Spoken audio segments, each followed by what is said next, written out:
আল্লাহ তাআলা কি বলছেন, ইন্না আরসালনাকা শাহিদাও ওয়া মুবাশশিরাও ওয়া নাযীরা লিতু'মিনু বিল্লাহি ওয়া রাসূলিহি ওয়া তু'আজ্জিরুহু ওয়া তুআক্কিরুহু ওয়া তুসাব্বিহুহু বুকরাতাও ওয়া আসীলা।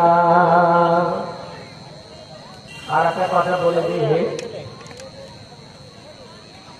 হক কথাটা এত কালুয়া, এত তিতা, এত ঝাল, মই যত ঝাল তার থেকে বেশি ঝাল হলো হক কথাটা। চৈচিরতার পাতা, তিলভেটের পাতা রসটা যত তিতা, তার চাইতেও কোটি গুণে বেশি তিতা হলো হক কথাটা। হক কথা যদি আপনি বলতে যান, আপনার কাছ থেকে ভাই দূরে যাবে, স্ত্রী দূরে সরে যাবে, আত্মীয় স্বজন দূরে সরে যাবে, ইল্লা মান ইউহিব্বুল্লাহ রাসূল, কিন্তু ওই ব্যক্তি সরবে না যে আল্লাহ রাসূলকে ভালোবাসে। কঠিন ঝাল। আলিম বলুক, যেই বলুক, আল্লাহ রাসূল বলুক, আপনি বলেন তো আল্লাহ রাসূল থেকে জনপ্রিয়, প্রাণপ্রিয় কোন লোক তৈরি হয়েছে, জন্ম নিয়েছে?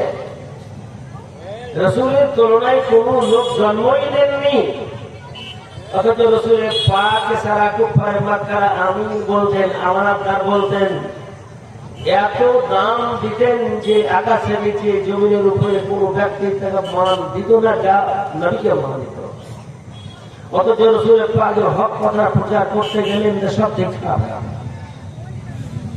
বাবা উল্টা হলো, আত্মীয় স্বজন উল্টা হলো। বাবা তো ছিলই না, বাবার জায়গায় ছিল চাচারা, সবাই উল্টা হয়ে গেল। যত ছিল আত্মীয় স্বজন যারা প্রেমের ডইতে ডুবেছিল, তারা দুশ্মনের কাহিনীর সম্পর্কে বলতে আরম্ভ করলো। যেখানেই বদনাম সেখানে নবীর কথা, যেখানে তাচ্ছিল্যতার কথা নবীর কথা। পাথর কাকে মরতে হবে? মুহাম্মদকে মরতে হবে। কেন? একটাই দোষ, ওয়ামা নাকামু মিনহু ইল্লা লিয়াকুলু রাব্বুনাল্লাহ। এটাই দোষ ছিল যে তারা বলেছিল শুধু আমার প্রতিপালক আল্লাহ। এটাই দোষ।